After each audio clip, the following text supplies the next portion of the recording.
कि नेहरू जी से जितनी भी शिकायतें हैं, जितनी भी गलतियां उन्होंने की आपके जहन में, जितनी भी गालियां देनी है, जितना भी अपमान करना है, उसकी भी एक सूची बना दीजिए। नहीं, बात खत्म नहीं है। 75 सालों से हमारा देश आजाद है, तो फिर आज इस बहस की क्या आवश्यकता है? हम ये बहस यहाँ आज 2 वजहों से कर रहे हैं। पहला कि बंगाल का चुनाव आ रहा है, हमारे प्रधानमंत्री, आपका मकसद है कि हम फिर से उसी अतीत में मंडराते रहें। देश के लोग खुश नहीं हैं अध्यक्ष महोदय, परेशान हैं। उसके बाद बेरोजगारी, महंगाई, जो बार बार आप चाहते हैं कि हम पीछे देखें, लेकिन हम आगे भविष्य की बात, अपने देश की आत्मा के इस महामंत्र को विवादित करके आप एक बहुत बड़ा पाप कर रहे हैं। लेकिन आज की ये बहस मुझे कुछ अजीब सी लग रही है। जैसे मैंने कहा, ये गीत देश की आत्मा का हिस्सा बन चुका है। 150 सालों से देशवासियों के दिलों में ये गीत बस चुका है। 75 सालों से हमारा देश आजाद है, तो फिर आज इस बहस की क्या आवश्यकता है?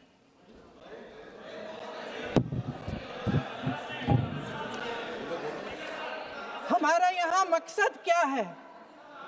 जनता से हमें दिया गया दायित्व, जनता का विश्वास, उनके प्रति हमारी जिम्मेदारी, हम किस तरह से इसका इस्तेमाल कर रहे हैं, हमें ये सोचना चाहिए।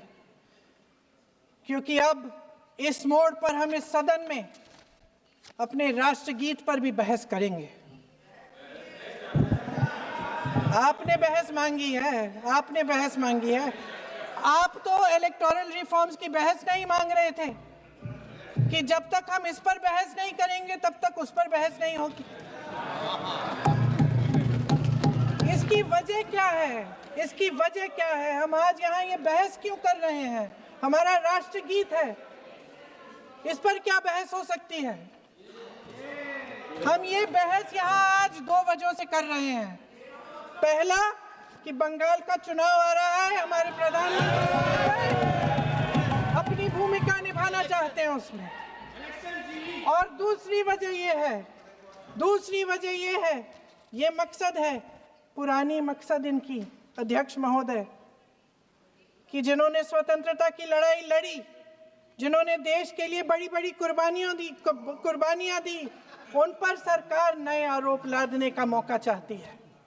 देश का ध्यान फिर से जनता के ज्वलंत मुद्दों से भटकाना चाहती है। यही एक मकसद है आपका।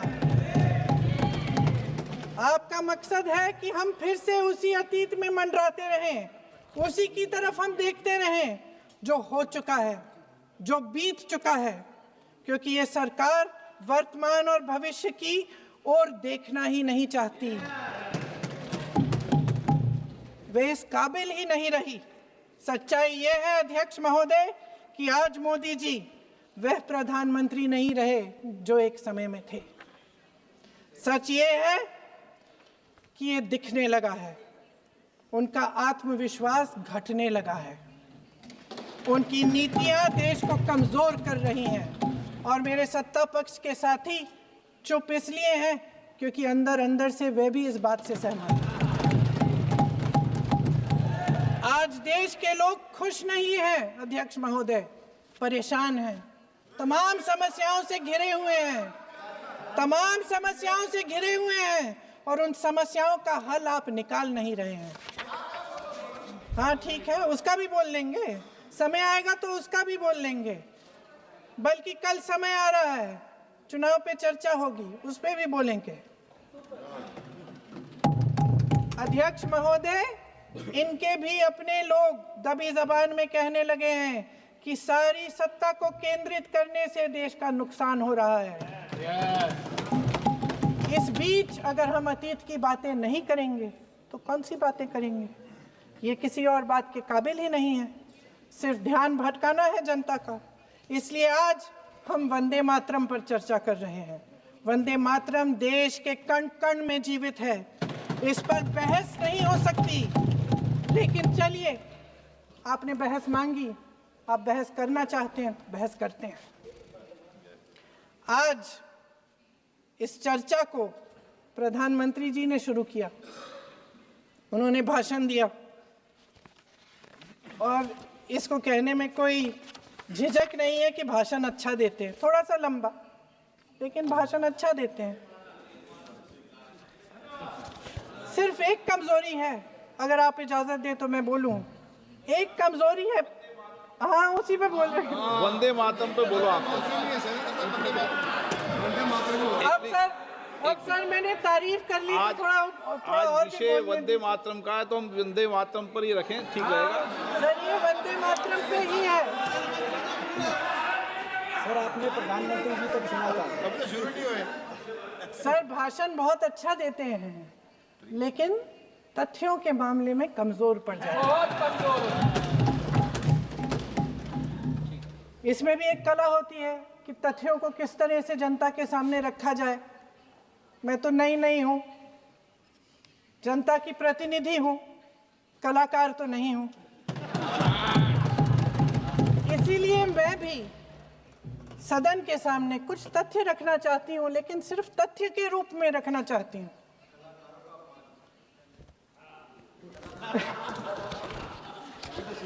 मैं उदाहरण दूं,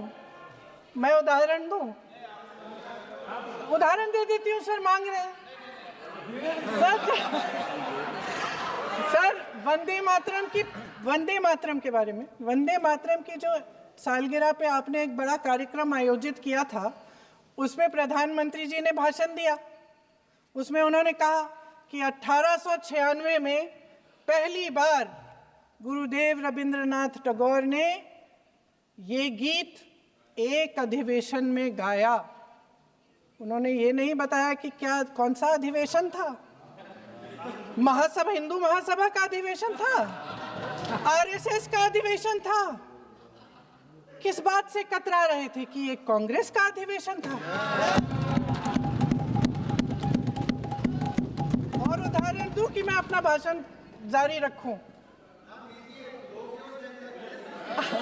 दे रही हूं। जो वंदे मातरम की जो क्रोनोलॉजी है वो भी आप समझिए, जो असली क्रोनोलॉजी है।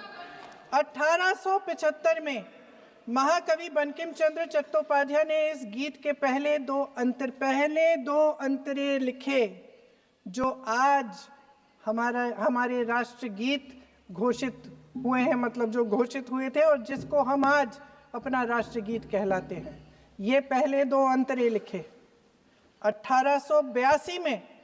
7 साल बाद उनका एक उपन्यास प्रकाशित हुआ, आनंद मठ। उस उपन्यास में यही कविता उन्होंने प्रकाशित की, लेकिन इसमें 4 अंतरे जोड़ दिए। 1896 में कांग्रेस के अधिवेशन में गुरुदेव रविंद्रनाथ टैगोर ने पहली बार ये गीत गाया। 1905 में बंगाल के विभाजन के खिलाफ आंदोलन के समय वंदे मातरम जनता की एकता की गुहार बनकर गली गली से उठा।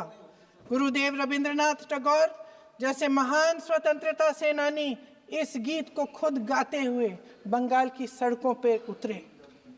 विद्यार्थियों से लेकर किसानों तक, व्यापारियों से लेकर वकीलों तक, हर कोई ये गीत गाने लगा। इस गीत की शक्ति को समझिए। ब्रिटिश साम्राज्य इसको सुनकर कांपता था और हमारे देशवासी इसको सुनकर वे मन बनाते थे, वे हिम्मत बनाते थे कि इस भयंकर साम्राज्य के खिलाफ सत्य और अहिंसा के नैतिक हथियारों को लेकर शहीद होने की तैयारी करते थे। ये गीत मातृभूमि के लिए मर मिटने की भावना को जगाता है। इस गीत की शक्ति ये है, इस गीत का हमारे देश से जुड़ाव ये है। लेकिन 1930 के दशक में हमारे देश में जब सांप्रदायिक राजनीति उभरी, तब ये गीत विवादित होने लगा। 1937 में, अब ये मैं दूसरा उदाहरण देने वाली हूँ, क्योंकि प्रधानमंत्री जी ने अपने भाषण में इसका उल्लेख किया और गलत किया, इसीलिए मैं इसके जो सच्चे जो तथ्य हैं वो आपके सामने रख रही हूँ। 1937 में नेताजी सुभाष चंद्र बोस कांग्रेस का अधिवेशन कलकत्ता में होने जा रहा था, उसका आयोजन कर रहे थे। तो जो मोदी जी ने पत्र सुनाया सदन में 20 अक्टूबर का, और कहा कि जवाहरलाल नेहरू जी ने बोस नेताजी को ये चिट्ठी लिखी और ये कहा कि इस पर चर्चा होनी चाहिए, उससे पहले 3 दिन पहले नेताजी सुभाष चंद्र बोस ने पंडित जवाहरलाल नेहरू को एक चिट्ठी लिखी थी, जिसका जिक्र आपके प्रधानमंत्री ने नहीं किया। और इस चिट्ठी में सुन लीजिएगा,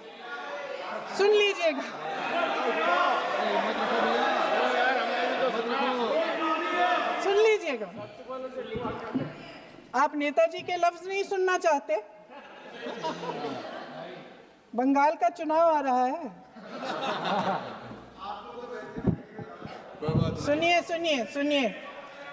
सुनिए। हाँ, कोई बात नहीं, हम तो देश के लिए हैं। हम देश के लिए हैं, आप चुनाव के लिए हैं, हम देश के लिए हैं। हम जितने भी चुनाव हारे, हम यहाँ बैठे रहेंगे और आपसे लड़ते रहेंगे और आपकी विचारधारा से लड़ते रहेंगे। अपने इस देश के लिए, अपनी इस मिट्टी के लिए लड़ते रहेंगे। आप हमें रोक नहीं सकते।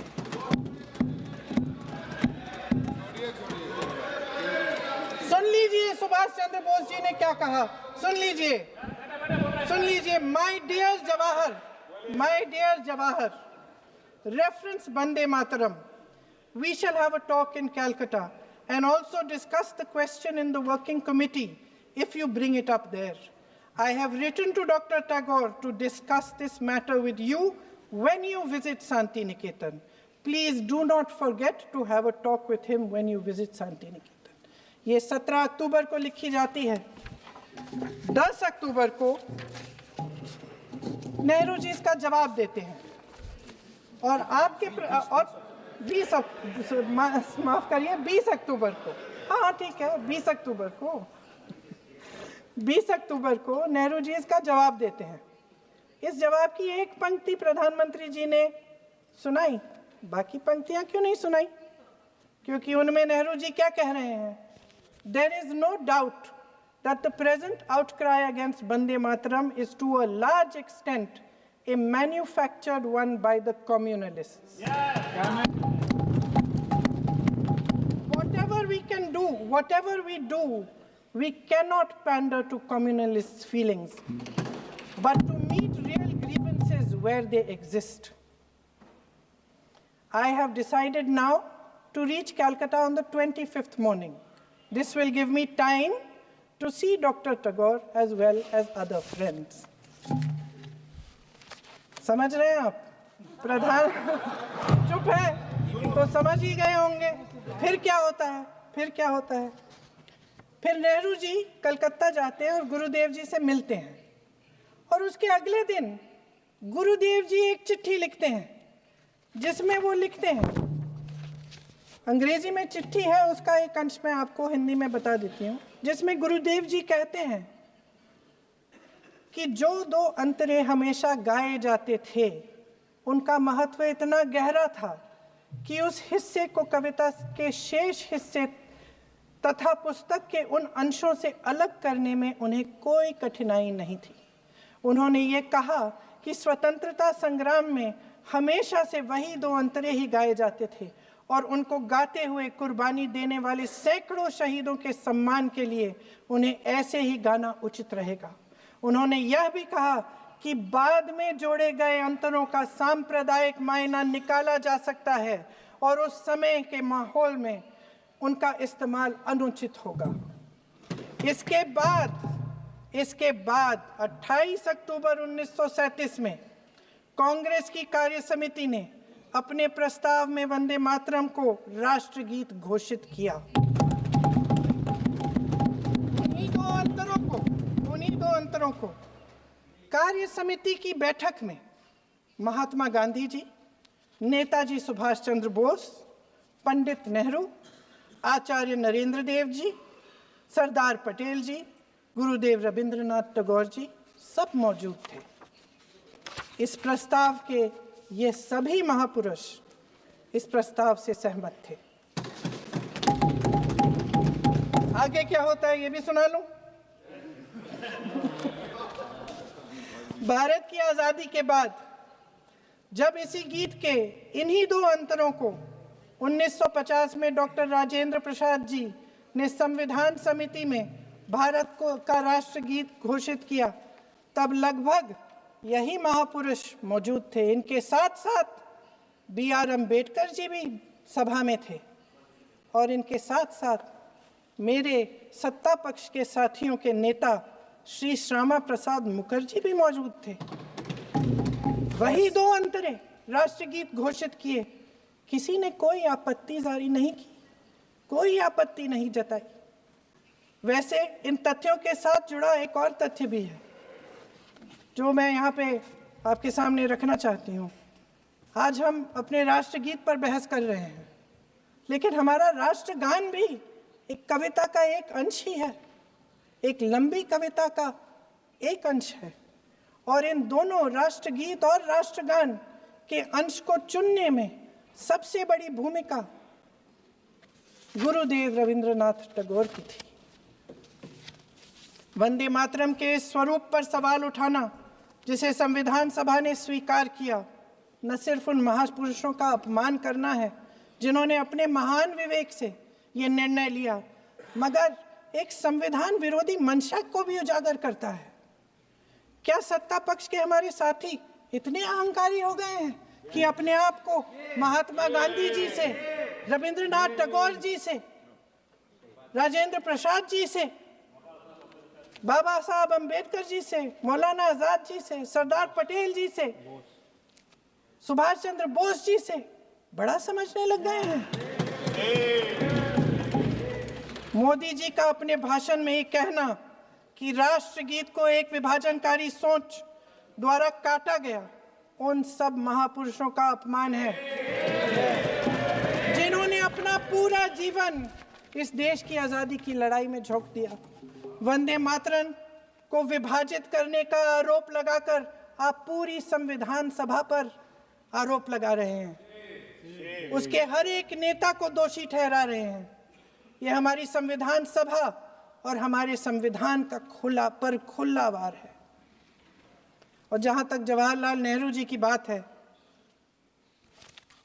जितनी देर हमारे प्रधानमंत्री देश के प्रधानमंत्री रहे हैं, 12 साल हो गए हैं, लगभग उतने ही सालों के लिए जवाहरलाल नेहरू जी जेल में रहे। किस लिए? इस देश की आज़ादी के लिए। उसके बाद 17 साल के लिए प्रधानमंत्री रहे। आप बड़ी आलोचना करते हैं इनकी, लेकिन अगर इन्होंने इसरो नहीं बनाया होता तो आज आपका मंगलयान नहीं होता। अगर DRDO नहीं बनाया होता तो तेजस नहीं बनता। अगर IIT और IIM नहीं बनाए होते तो हम आज IT में आगे नहीं होते। अगर एम्स नहीं बनाया होता तो हम कोरोना की जब बड़ी चुनौती का सामना कैसे करते? हाँ, वही बना कुछ भी। इसका मतलब है इस मुद्दे का जवाब नहीं है आपके पास।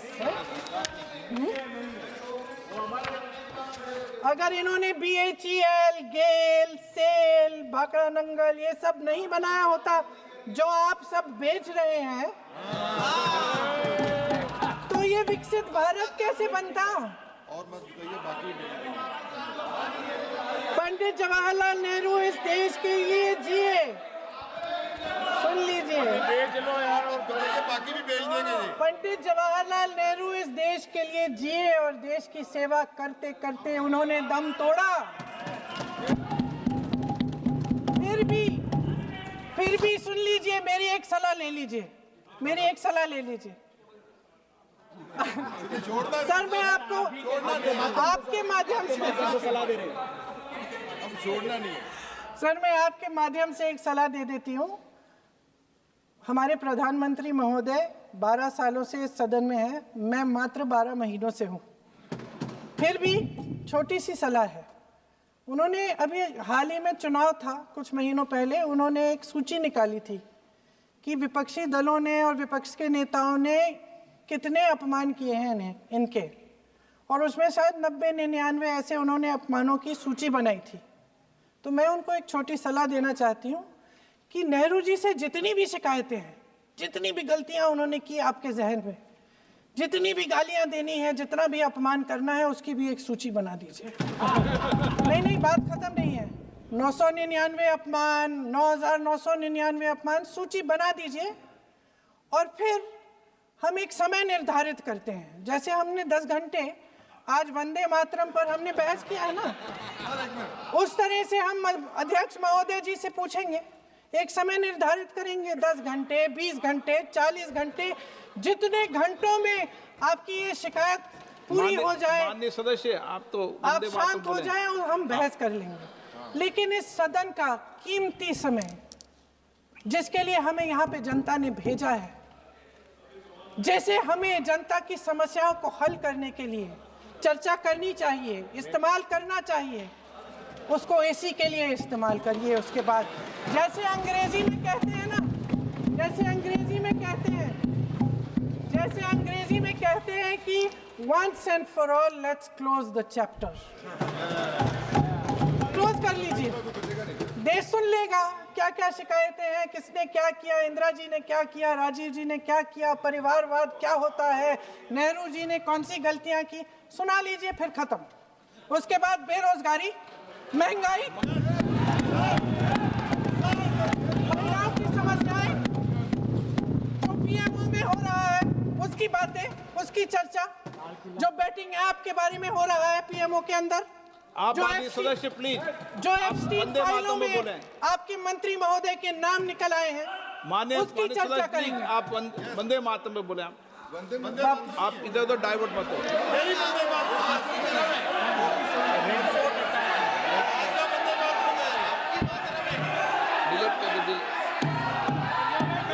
क्या हो गया? आप 1 मिनट, हाँ कर दे। क्या हो गया? अंत में चिड़ी गए।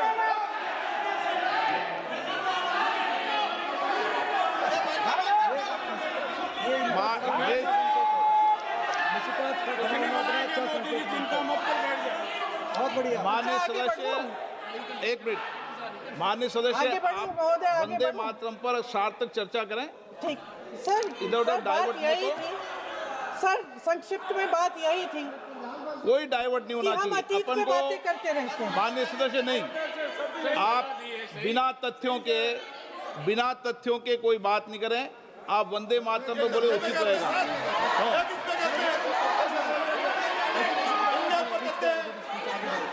मैंने प्लीज, अध्यक्ष महोदय, मैं आपकी बात मानती हूं, लेकिन बिना तथ्य के बहुत सालों के लिए ये हम पर आरोप डाल रहे हैं।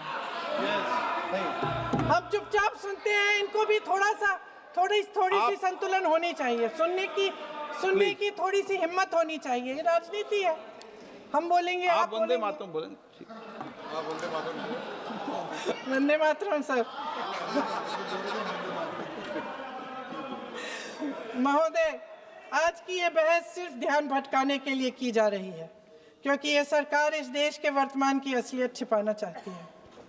आज देश का युवा कितना परेशान है, कितनी मुश्किल में है, पेपर लीक होते रहते हैं, बेरोजगारी है, महंगाई इतनी बढ़ चुकी है।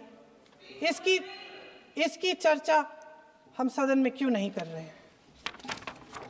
आरक्षण के साथ जो हो रहा खिलवाड़ है, उसकी चर्चा हम यहाँ क्यों नहीं कर रहे हैं? महिलाओं की बात होगी, बड़े बड़े ऐलान होंगे, मगर उनकी परिस्थितियों को सुधारने के लिए कोई ठोस कदम यहाँ क्यों नहीं उठाया जा रहा है? इन्हीं दरवाजों के बाहर खड़े होकर पत्रकार तरह आपने कहा कि आरोप मत लगाइए बगैर तथ्य के, तो मैं बोलूं कि नहीं बोलूं? नहीं, बिल्कुल नहीं। नो, आप उधर की बात मत बोलो। आप जल्दी से सदन में जो कुछ भी बोले वो तथ्यों से बोले। आपको हर चीज ऑथेंटिक करनी पड़ेगी, इसलिए आप तथ्यों से बोले। अच्छा सर, बड़े बड़े शहरों में प्रदूषण है, लेकिन हम इस सदन में बैठकर सिर्फ छोटी छोटी बातें करेंगे। जी अतीत की बातें हैं ना, जो अतीत की बातें हैं ना, जो बार बार आप चाहते हैं कि हम पीछे देखें, लेकिन हम आगे भविष्य की बात, वर्तमान की बात, जो असली समस्याएं हैं उनकी बात न करें, ये छोटी बात होती है। आप में हिम्मत है तो भविष्य की बात करिए, हिम्मत है तो बात करिए कि बेरोजगारी क्यों है, कि पेपर लीक क्यों होते हैं। आप चेयर को एड्रेस करें। आपको अच्छा, खत्म कर लेती हूँ, चेयर खत्म के कर एड्रेस लेती करो हूँ। आप। अध्यक्ष महोदय जी, सच्चाई ये है कि इनका शासन दमन का शासन है। इनकी राजनीति दिखावे की राजनीति है, इवेंट मैनेजमेंट की राजनीति है, चुनाव से चुनाव तक राजनीति है, तरह तरह के ध्यान भटकाने वाले मुद्दों की राजनीति है। वंदे मातरम इस देश की उन्हीं उम्मीदों की गुहार है जिन्हें आपका शासन हर रोज ठुकरा रहा है। आज भी सरहद